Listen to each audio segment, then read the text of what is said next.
प्रचार आता मी मगाशी जसं सांगितलं तसं ही एक अतिशय भावनिक आणि एक वेदनादायी निवडणूक होणार आहे. आम्ही सर्वजण जरी तुमच्या समोर कॅमेऱ्याच्या समोर आलेलो नसलो तरी आम्ही गाठीभेटी घेतोय, सर्वांना घरी जाऊन भेटतोय, सर्व कुटुंबांची चर्चा करतोय आणि गेल्या आठवड्यापासून तुम्ही पाहिलेलं आहे जय, युगेंद्र, पार्थ सगळेच उतरलेले आहेत. परवापासून रोहित पण आलेला आहे आणि सगळेच कुटुंबीय, सगळेच आम्ही फॅमिली मेंबर्स आम्ही या निवडणुकीमध्ये सहभागी झालेलो आहोत.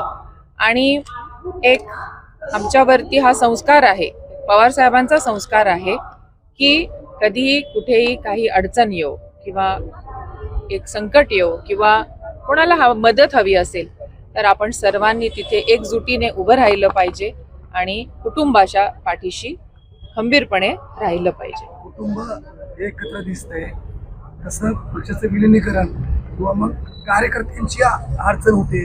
प्रत्येक वेळेस कुटुंब एक दिसतं पण कार्यकर्त्यांची बऱ्याचदा अडचण होते. या सगळ्या बाजू कोणाची घ्यायची? मला असं वाटतंय दादा वेगळे आहेत का, साहेब वेगळे आहेत का, दोघेही एकच आहेत. शेवटी दोघांचंही रक्ताचं नातं आहे. आता तुम्ही ठरवा कोणाची बाजू घ्यायची आणि कोणाची नाही घ्यायची. मला असं वाटत नाही आपण एक त्याच्यामध्ये काही दुजाभाव केला पाहिजे. दादा देखील तेवढेच प्रिय आहेत जेवढे साहेब आहेत आणि आज जे पवार कुटुंबीय पाहताय तुम्ही, दादांच्या प्रेमासाठी, प्रेमापोटी आम्ही आज इथे सर्वजण आलेलो आहोत. त्याच्यामुळे हे तर्क वितर्क किंवा काही मतभेद आहेत हे सगळं बाजूला ठेवून मनभेद आम्ही कधीही आमच्यामध्ये आणणार नाही आणि यापुढे देखील त्याची काळजी घेऊ. सध्या उन्हाळ्याचे शिकूया AI ची क्रांती. चला करूया MSCIT.